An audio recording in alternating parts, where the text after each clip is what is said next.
마태복음 5장 3절에 심령이 가난한 자는 복이 있느니 천국이 제 것이며 라는 말씀은 성경의 뿌리 되는 말씀에 해당됩니다. 이 팔복이라는 것은 복을 얻는 조건으로 제시되어 있지 않습니다. 심령이 가난해지면 이런 복을 받는다가 아니고 심령이 가난해서 복되다 이런 뜻입니다.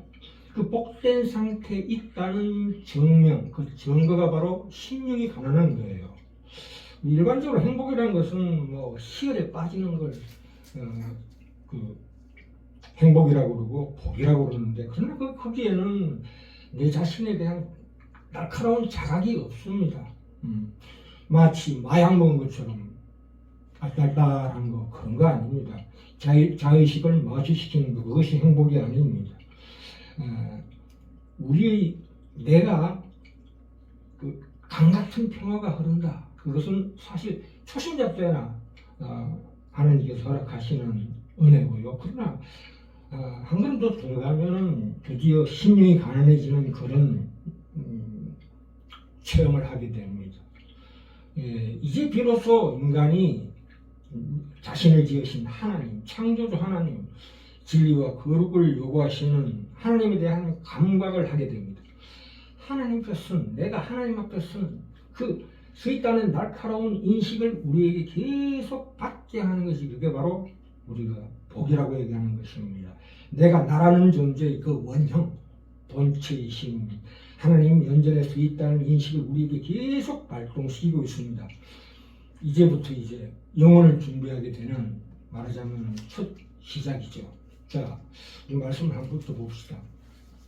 여기 심령이 가난한 자는 복이 있다는 것은, 여기 심령 가난하다는 것은 어떤 그 위치격이 아닙니다. 이를테면 뭐 무하고 가난하다 이런 상대적인 개념이 아니고, 이것은 바로 관계를 나타내는 역격입니다. 심령이 가난하다. 하나님 주시는 그 대상인 나를, 말하자면 내게 주시는 하나님의 영에 줄이고 가난해지고 그게 목말라 한다는 것이 바로 하나님의 나를 내 속에서 발견하게 되는 가장 중요한 말씀입니다. 이게. 그래서 그 하나님 앞에 나라는 존재의 본체의 원형이신 하나님 앞에 진실로 무릎을 꿇지 않으면 안 되는 빈궁한, 절대적인 빈궁을 의미합니다. 그래서 시편 51편 17절에 분명히 나오지요. 하나님을 구하시는 제사는 상한 심령이라 이렇게 말씀하고 있습니다. 어린아이가 부모를 찾고 그 품을 그리워하듯이 인간의 영혼은 창조주 하나님의 영을 갈급하게 찾게 되는 것입니다. 그 강렬한 욕구가 이 인간의 잘못된 심리로 변동돼 가지고 세상에 있는 온갖 것들, 부귀영화, 성공, 명예, 어떤 취미나 또 남녀간의 에로스, 그런 걸 통해서 어떤 위로를 받으려고 자꾸 옮겨다니면서 전 인생을 탕진하는 것입니다. 그러나 그런 그 욕구들은 사실은 하나님께서 그 욕구를 왜 주셨냐 하면은 그걸 채우게 하기 위해서 주신 게 아니고, 그 하나님 나라의 진정한 진짜 욕구, 그 쾌락을 상징하는, 말하자면 이정표요, 신기루요, 메아리와 같은 역할을 한다는 사실 분명히 알아야 합니다. 심령이라는 것은 무엇입니까? 인간의 영혼이, 정신이 생명의 하나님을 마주할 때 비로소 자신의 모습을 가지게 되는데, 그것을 가리켜 심령이라고 합니다.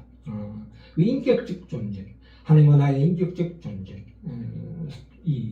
그것이 하나님의 영으로 채워야 한다 이런 뜻입니다. 인간이, 여기서 우리가 한 가지 제일 중요한 말씀이 있는데, 인간이 말을 한다는 것은 사실은 하나님이 말씀이라는 증거입니다. 인간이 말할 수 있는 이유는 인간의 영혼이 뭘로 구성되어 있냐 하면 하나님의 말씀으로 구성되어 있다.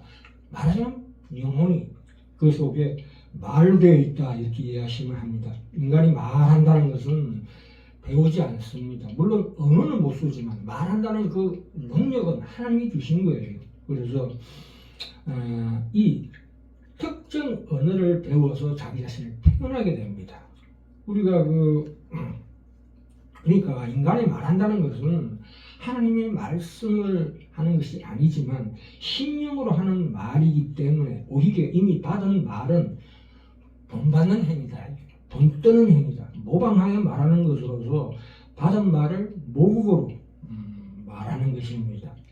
우리가 뇌수술을 받을 때 이 뇌의 어느 중추신경에 손을 대면 모든 몸의 신경이 다 반응하는데, 그러니까 뇌의 어느 중추신경은 모든 신경을 지도하고 지배한다고 의학에서 얘기하고 있습니다.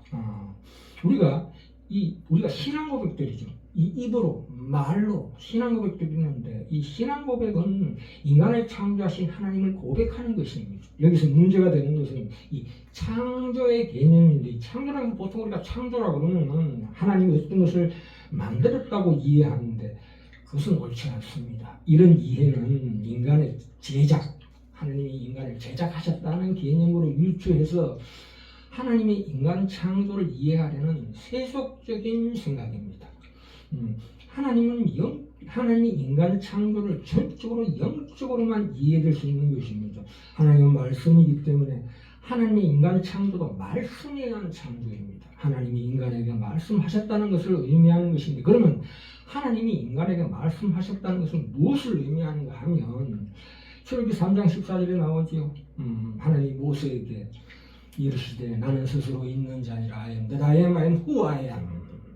이것은 하나님의 인간에게 하나님 자신의 나를 넣으셨다는 사실을 뜻하는 것입니다. 야훼인 내가 없으면 모세 네가 있을 수가 없다, 이런 뜻입니다. 그래서 로마서 10장 17절에 나오지요. 그러므로 믿음은 들음에서 나며 들음은 그리스도의 말씀으로 말미암았느니라. 이 심령이라는 그 깊은 하나님과 우리의 그 통로, 언어의 통로를 우리가 반드시 이해해야 합니다. 그래서 하나님이 인간에게 말씀하셨다는 것은 자신인 말씀을 받을 수 있는 존재, 이 나로 그 말씀을 받을 수 있도록 하셨다는 것입니다. 하나님이 인간 창조는 곧 하나님이 인간에게 하나님 자신의 나를 넣으신 행위다, 이런 뜻입니다. 이 말씀과 또한 사랑의 광대를 말한다면 우리 영혼 깊은 곳에 이 엉뼈되어 있는 하나님의 말씀이 이 우리의 심령을 통해서 사랑이라는 생기에 의해서 하나님 사랑, 이웃 사랑으로 발현되는 것입니다. 그러면 도대체 하나님께서 하나님의 자신의 나를 우리 속에 넣으셨다는 의미는 과연 무엇입니까? 하나님과 인간의 관계는 서로 말하고 듣는 공통점을 가지고 있지만 하나님은 진정한 나로서 말씀하시는 것이고, 우린 인간은 하나님의 나의 상대이기 때문에 서로가 이렇게 교감이 되는 것입니다. 나는 그래서 내 스스로를 지배할 수도 없고 나를 처분할 수도 없고 나를 소유할 수도 없는 존재라는 것입니다. 그래서 단지 하나님의 나를 빌려서 사용하는 것이로 인간은 나를 가질 뿐입니다. 내 스스로의 본체가 아니다.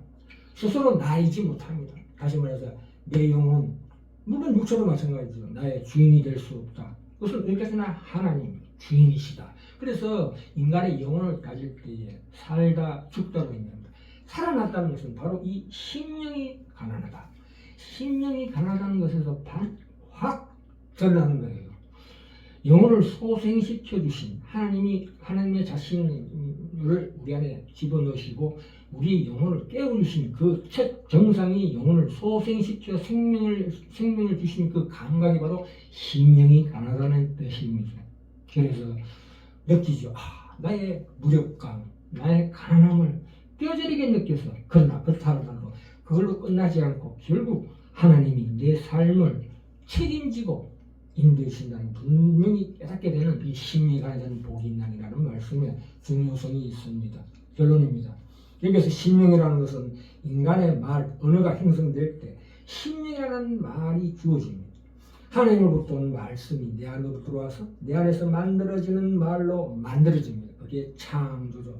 하나님의 속성을 공급받아서 채워지는 심령이 돼야 할 줄 믿습니다.